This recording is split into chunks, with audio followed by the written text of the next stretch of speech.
أعوذ بالله من الشيطان الرجيم.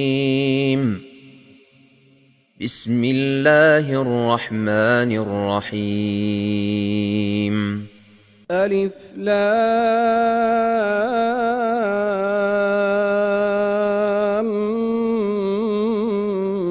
ميم. تلك آيات الكتاب الحكيم، هدى ورحمة للمحسنين الذين يقيمون الصلاة ويؤتون الزكاة وهم بالآخرة هم يوقنون. أولئك على هدى من ربهم وأولئك هم المفلحون. ومن الناس من يشتري لهو الحديث ليضل عن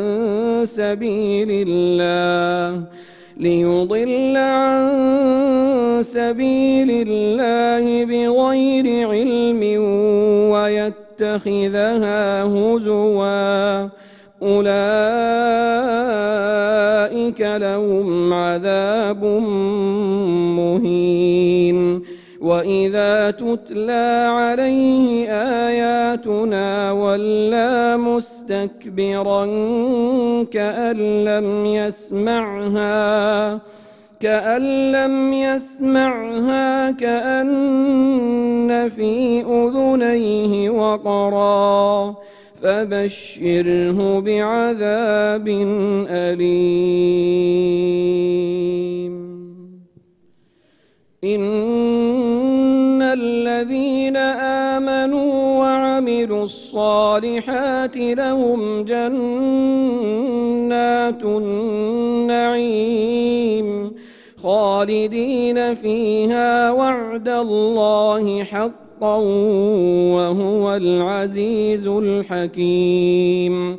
خلق السماوات بغير عمد ترونها وألقى في الأرض رواسي أن تميد بكم وبث فيها من كل دابة وأنزلنا من السماء ماء فأنبتنا فيها من كل زوج كريم. هذا خلق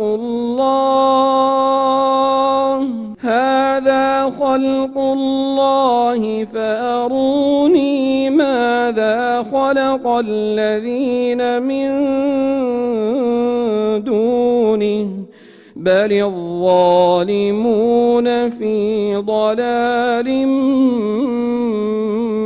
مبين.